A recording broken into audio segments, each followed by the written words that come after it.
Assalamualaikum warahmatullahi wabarakatuh. Apa kabar anak-anak hebat di Indonesia? Ibu harap anak-anakku dalam keadaan sehat walafiat. Pertemuan kita kali ini, Ibu akan membahas tentang pluralitas masyarakat Indonesia.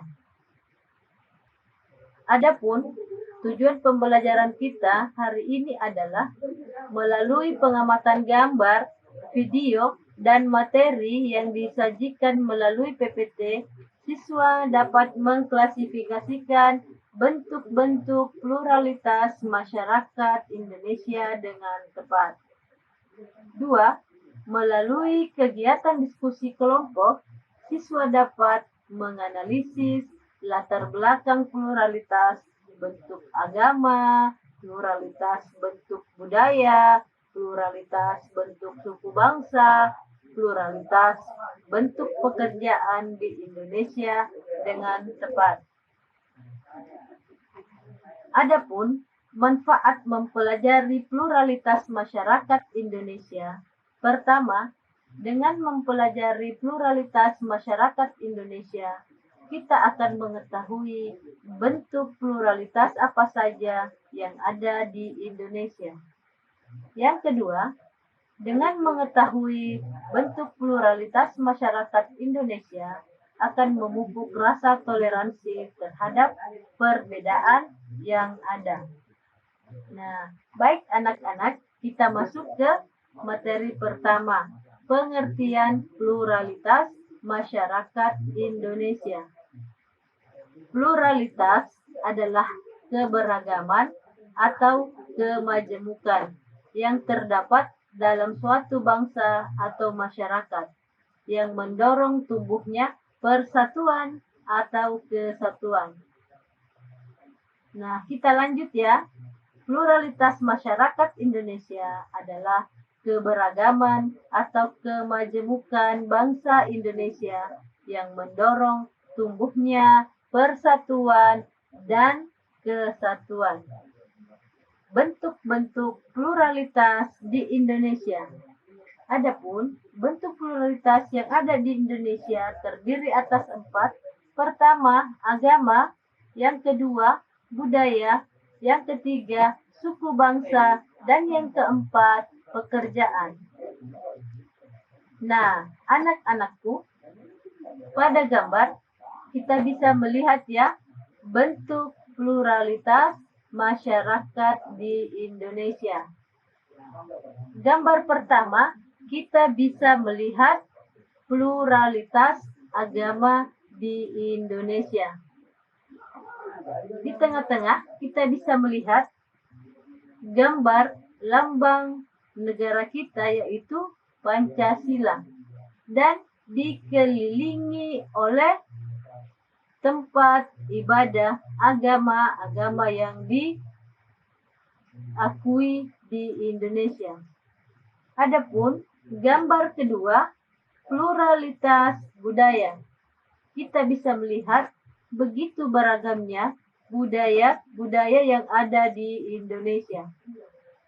Mulai dari upacara adat, kebiasaan-kebiasaan masyarakat lainnya. Gambar ketiga, pluralitas suku bangsa. Nah, di sini kita bisa melihat ya, di antara gambar-gambar ini yang menunjukkan pluralitas suku bangsa, adakah yang berasal dari daerah kalian? Iya. Dan gambar yang keempat adalah pluralitas pekerjaan. Kita bisa lihat di sini ya, kumpulan profesi mulai dari polisi, guru, dokter, koki, nelayan, damkar, tukang kayu, pilot, petani, apakah di antara profesi atau pekerjaan ini ada salah satunya yang menjadi cita-cita dari anak-anakku? Jika anak-anakku memiliki cita-cita, maka berusahalah mulai dari sekarang untuk mencapai cita-cita kalian. Perbedaan pertama atau bentuk pluralitas pertama yang ada di Indonesia, yaitu perbedaan agama. Baik anak-anak, di sini kita bisa melihat ya bahwa di Indonesia itu terdapat 6 agama yang diakui oleh negara. Pertama ada Islam, yang kedua ada Kristen Protestan, yang ketiga ada Kristen Katolik, yang keempat ada Hindu, yang kelima ada Buddha, dan yang keenam ada Konghucu. Mengapa kita harus mengetahui perbedaan agama di Indonesia? Hal ini sangat penting agar dalam diri kita tumbuh sikap saling memahami dan menghargai atau bertoleransi. Jadi, anak-anakku, jangan sampai perbedaan agama di antara kita bisa membuat hubungan antara satu dengan yang lainnya itu menjadi retak. Iya. Dan yang kedua, perbedaan budaya. Pengertian budaya menurut Konjaraningrat, budaya merupakan sebuah sistem gagasan dan rasa, sebuah tindakan serta karya yang dihasilkan oleh manusia di dalam kehidupan bermasyarakat yang dijadikan kepunyaannya dengan belajar.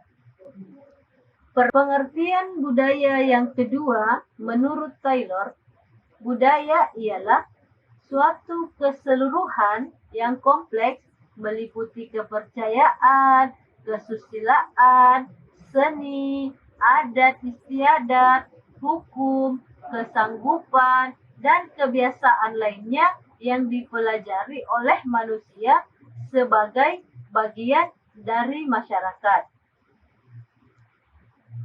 Pengertian ketiga, menurut Linton, budaya merupakan keseluruhan dari sikap dan pola perilaku serta pengetahuan yang merupakan suatu kebiasaan yang diwariskan dan dimiliki oleh suatu anggota masyarakat. Kita masuk ke materi selanjutnya ya anak-anak ya. Apa masih semangat? Iya, harus semangat ya. Apa saja yang memengaruhi perbedaan budaya masyarakat Indonesia? Nah, pertama ada perbedaan lokasi. Perbedaan lokasi memengaruhi kehidupan masyarakat, baik dari gaya berpakaian, kerajinan, dan lain-lain. Masyarakat pegunungan memakai pakaian yang lebih tebal, tertutup, karena suhunya rendah, dan membuat kerajinan tangan dari kulit dan batang pohon. Begitupun dengan masyarakat pesisir pantai memakai pakaian lebih tipis karena suhunya panas dan membuat kerajinan tangan dari kerang. Dari kedua gambar ini kita bisa melihat ya anak-anak ya, perbedaan kerajinan masyarakat pegunungan dan pesisir pantai, di mana dipengaruhi ketersediaan bahan baku di lingkungan sekitar. Yang kedua, perbedaan agama atau kepercayaan. Nah, kita bisa melihat ya di gambar pertama, misalnya bentuk relief dari Candi Borobudur berbentuk patung. Ini karena adanya pengaruh agama Buddha. Nah, kemudian kita bisa lihat ya di gambar kedua, mata uang Kesultanan Islam Aceh pada abad 13 sampai 17 Masehi memakai tulisan Arab. Ini karena dipengaruhi oleh agama Islam. Nah, kita masuk ke materi selanjutnya. Bagaimanakah cara melihat hasil-hasil budaya? Terdapat 3 wujud budaya, yaitu gagasan, tindakan, dan karya. Gagasan yaitu tulisan berupa pemikiran yang berada dalam karangan dan buku-buku hasil karya para penulis warga masyarakat tersebut pada waktu tertentu. Misalnya, membuat buku tentang bertani. Yang kedua, tindakan, yaitu aktivitas manusia yang saling berinteraksi, mengadakan kontak, serta bergaul dengan manusia lainnya menurut pola-pola tertentu berdasarkan adat tata kelakuan. Yang ketiga, karya atau artefak adalah wujud kebudayaan fisik yang berupa hasil dari aktivitas, perbuatan, dan karya semua manusia dalam masyarakat berupa benda-benda atau hal-hal yang dapat diraba, dilihat, dan didokumentasikan. Nah, misalnya candi ya, yang tadi yang kita lihat di gambar sebelumnya. Nah, kita masuk ke ketiga, adanya perbedaan suku. Suku bangsa adalah golongan manusia yang mengidentifikasi dirinya dengan sesama berdasarkan garis keturunan yang dianggap sama. Ada berapakah suku bangsa yang ada di Indonesia? Ada yang tahu? Jawab di komentar ya. Nah, kita bisa melihat ya di sini nama suku bangsa dan daerah asalnya. Ternyata suku bangsa di Indonesia lebih dari 300 kelompok yang mendiami dari Sabang sampai Merauke.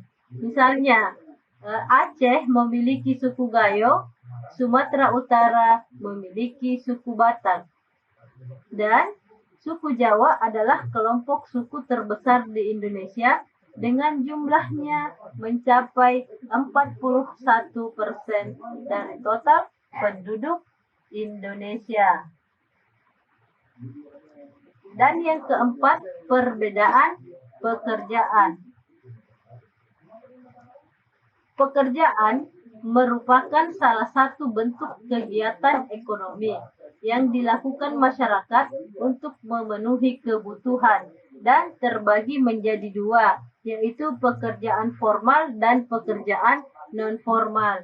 Nah, pekerjaan formal misalnya ada polisi, ada guru, ada dokter, dan lain-lain sebagainya.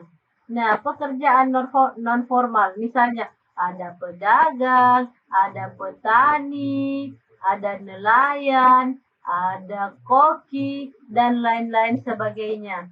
Nah, anak-anakku, adakah yang bisa menyebutkan pekerjaan formal lainnya, begitupun dengan pekerjaan non-formal lainnya?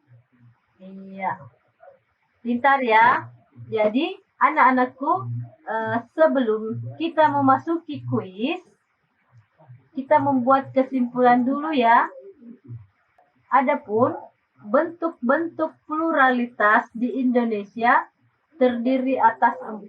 Yang pertama agama, yang kedua ada budaya, yang ketiga ada suku bangsa, dan yang kelima ada pekerjaan. Nah, baik. Ibu akan membacakan kuisnya ya. Anak-anakku simak dengan baik untuk kita menjawab bersama. Atau jika anak-anakku ada yang sudah memahaminya, boleh menjawabnya dengan cara menulis di komentar video yang Ibu bagikan. Nah, kita masuk ke pertanyaan kuis yang pertama. Nah, anak-anakku bisa melihat gambar yang pertama ya. Anak-anakku bisa melihat apa coba? Nah, perhatikan gambar berikut. Setelah kalian melihat gambar, maka kesimpulan yang tepat di bawah ini terkait pluralitas masyarakat Indonesia adalah A. Keberagaman yang terdapat dalam suatu bangsa atau masyarakat Indonesia yang mendorong tumbuhnya persatuan dan kesatuan. B. Kemajemukan dari suatu wilayah karena terdapat perbedaan sumber daya alam maupun sumber daya manusia. C. Keberagaman yang terdapat di dalam suatu wilayah yang terdiri dari agama, suku, kebangsaan yang mendorong tumbuhnya toleransi. D. perbedaan dalam berbagai segi kehidupan suatu bangsa atau masyarakat Indonesia yang menjadi ciri khas bangsa yang mendorong tumbuhnya persatuan dan kesatuan. Baik anak-anakku, ada yang sudah tahu jawabannya? Ya, disimpan dulu ya untuk dikirim di komentar. Baik, pertanyaan kedua. Apa makna yang terkandung dalam gambar di samping? Nah, kita bisa melihat ya, ada tulisan Bhinneka Tunggal Ika. Ayo, anak-anakku. Makna yang terkandung dalam gambar tersebut A. Menggambarkan bangsa Indonesia yang terdiri dari berbagai macam jenis manusia. B. Menggambarkan persatuan dan kesatuan bangsa Indonesia yang terdiri dari beraneka ragam suku, budaya, ras, agama, dan bahasa. C. Menggambarkan persatuan dan kesatuan bangsa Indonesia yang terdiri dari berbagai macam suku bangsa dan karakteristik manusia. D. Menggambarkan perbedaan-perbedaan yang justru dapat memperkokoh bangsa Indonesia yang terdiri dari beraneka ragam suku, budaya, ras, dan agama. Bagaimana anak-anak? Masih semangat? Iya, harus ya semangat supaya tambah pintar. Baik, kita menuju ke soal berikutnya. Contoh dari penerapan sikap pluralitas berikut ini adalah A. Sebuah perusahaan menampung masyarakat yang mempunyai suku homogen. B. Mewajibkan rumah ibadah semua agama dibangun dalam suatu wilayah. C.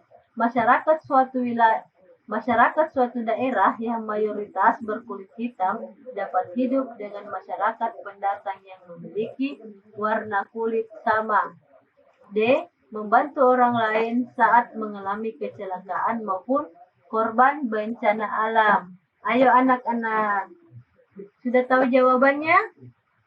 Iya, pintar ya. Nah, kita masuk ke soal keempat. Masing-masing suku di Indonesia memiliki budaya yang berbeda. Salah satu yang terlihat jelas adalah baju adat, kesenian, juga makanannya. Beberapa nilai tertentu memiliki pandangan atau pantangan yang harus ditaati bagi yang mempercayainya.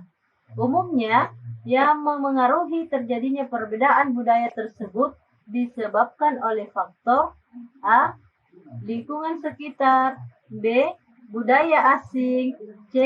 Adat istiadat, dan D. Agama. Bagaimana anak-anak? Lanjut ya. Nah, kita masuk ke soal kelima atau soal terakhir. Kebudayaan daerah adalah jati diri bangsa Indonesia. Indonesia memiliki banyak tarian daerah yang tersebar di seluruh Nusantara. Kekayaan tersebut menggambarkan keberagaman budaya Indonesia yang tidak dimiliki negara lain. Dari pernyataan di atas dapat disimpulkan peran dan fungsi dari tari daerah antara lain A. Menjadi salah satu daya pikat wisatawan, baik wisatawan dalam negeri maupun dari mancanegara. B. Menggambarkan nilai-nilai penting menjadi inspirasi dan teladan bagi masyarakat masa sekarang. C. Merupakan ekspresi jiwa seniman Indonesia masa lalu. D. Menggambarkan kekayaan budaya Indonesia. Nah, anak-anakku, sudah selesai ya soal pertama sampai soal kelima. Untuk anak-anakku yang sudah selesai menjawabnya dan ingin diperiksa oleh ibu hasil atau jawabannya, bisa mengirimkan ke kolom komentar di video yang ibu buat. Dan untuk itu, sebelum ibu mengakhiri pelajaran kita hari ini, ibu berpesan bahwa Indonesia adalah masyarakat yang begitu pluralitas, atau dalam kata lain, kita memiliki bentuk-bentuk pluralitas yang bermacam-macam, mulai dari agama, budaya, suku bangsa, maupun pekerjaan. Untuk itu, anak-anakku, mari kita saling menghormati agama apapun yang kita anut, budaya apapun yang kita pegang, kita berasal dari suku apapun, atau pekerjaan orang tua, atau pekerjaan orang tua kita itu apa, dan pekerjaan orang-orang di sekitar kita itu apa. Mari kita saling menghargai perbedaan yang ada. Ya, sekian anak-anakku, Ibu akhiri dengan ucapan Assalamualaikum warahmatullahi wabarakatuh.